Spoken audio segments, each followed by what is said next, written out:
in Budapest, my hidden treasure chest. Golden grand piano, my beauty focus EOU. Ooh, you, ooh, I'd leave it all. My acres of land. Ça va Olivia? Oui, ça va Charlotte? très bien. Quel plaisir de vous retrouver Olivia. Charlotte de Bouteloup, on parlera de Charlotte Bouteloup, on parlera de cinéma dans un instant. Mais pour l'instant, on a commencé cette semaine à parler et à évoquer cet anniversaire parce qu'on va en parler tout au long de l'année. On va parler de mai 68. Oui.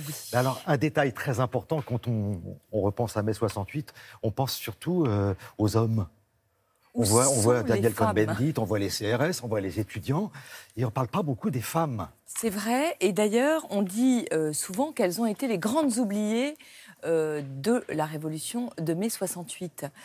Donc moi, j'ai reçu au bureau de quoi repaver les Champs-Élysées avec les ouvrages consacrés à mai 68, mais je trouvais que parmi tout cela, ce qui était passionnant, c'était Femmes et filles en mai 68, publié aux éditions de l'Erne.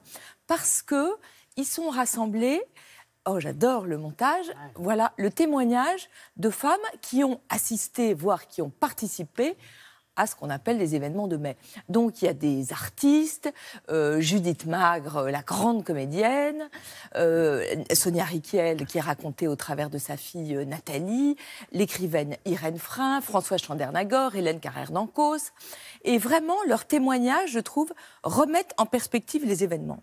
Alors, il y a 3 faits qui reviennent dans quasiment tous leurs témoignages.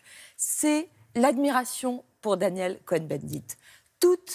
Elle raconte qu'elles ont été impressionnées par la vivacité de cet homme, par sa séduction, par son engagement, qu'il était formidable, magnifique, insolent. Et j'ai trouvé ça intéressant, parce qu'aujourd'hui, les Français adorent déboulonner leurs idoles. Et bien là, non, vraiment, l'image est intacte. Et elles disent qu'aujourd'hui, d'ailleurs, il est resté cet être formidable.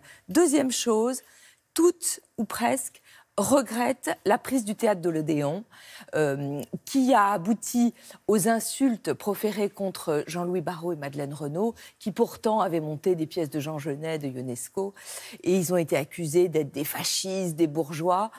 Et toutes vraiment racontent que c'est le grand débordement de mai 68 regrettable. Après, toutes racontent l'esprit vraiment d'exaltation, d'insouciance, de libération de la parole qui régnait alors.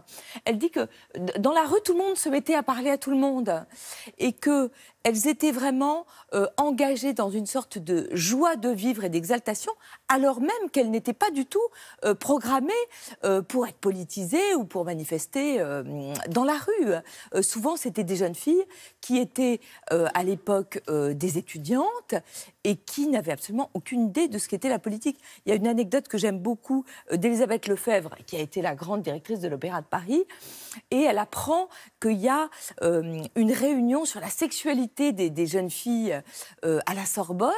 Elle y va, et là, elle n'ose même pas demander où a lieu la réunion, et donc elle repart sans avoir osé y assister.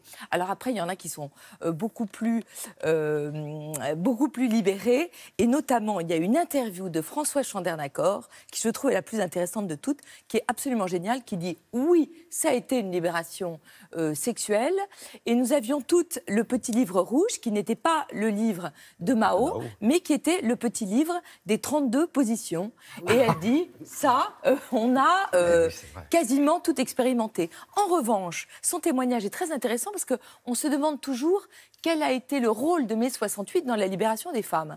Et Françoise Chandernagor, elle remet les choses en perspective en disant que ce n'est pas mai 68 qui a libéré les femmes, que c'est la loi avant mai 68, parce que c'est en 65 qu'est voté par d'ailleurs une assemblée majoritairement masculine, le droit des femmes d'ouvrir un compte en banque sans l'autorisation de leur mari, 1965.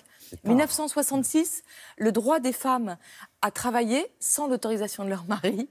Et 67, la contraception avec la loi Neuwirth. Donc, je trouve que son témoignage est intéressant parce qu'il montre qu'effectivement, il s'est passé quelque chose pour les femmes, puisqu'en 1970 naîtra le MLF, mais que c'est la loi qui a aidé les femmes plus que brûler son soutien-gorge sur la place de l'Odéon. C'est vraiment un livre, je trouve, tout à fait passionnant. Il y a un témoignage de Hélène Carrère d'Encausse, qui, elle, était à Sciences Po et qui défendait Sciences Po, qui disait que tout ça était folklorique, les étudiants, les professeurs dormaient dans les bureaux. Je trouve que l'esprit, tout d'un coup, est très bien rendu par des femmes qui l'ont vécu. Alors, autre question que je me pose de temps en temps, mai 68, on entend parler beaucoup, les enfants en entendent parler, les ados même, mais comment leur raconter mai 68 ? Oui, c'est pas facile, et effectivement, comme les événements sont en ce moment beaucoup sur toutes les chaînes de télévision, mai 68 raconté aux enfants, et la solution, c'est publié aux éditions de La Martinière Jeunesse. Philippe Godard, il a déjà fait un livre passionnant où il racontait la guerre de 14-18 aux enfants, et là, il le raconte au travers de courts chapitres qui, chacun peuvent répondre à une question que se posent les enfants. C'est-à-dire, qui était le général de Gaulle ?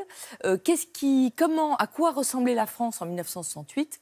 Parce qu'il faut se souvenir qu'en 1968, la France est un pays extrêmement riche, mais un pays qui s'ennuie, pour reprendre un célèbre article de Viançon-Comté. Qu'est-ce qui s'est passé à Nanterre ? Pourquoi les étudiants se sont-ils révoltés ? Justement, la libération de la femme, est-ce qu'elle a vraiment eu lieu pendant ces années ou pas ?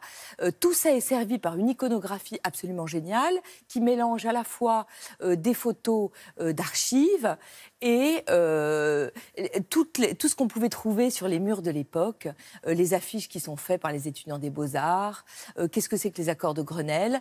Je trouve que ce livre est particulièrement bien fait pour les enfants, mais aussi pour les adultes. Merci. Pour les familles. Beaucoup. Merci Olivia. Tout ça, c'est sur le site de Télématin, évidemment.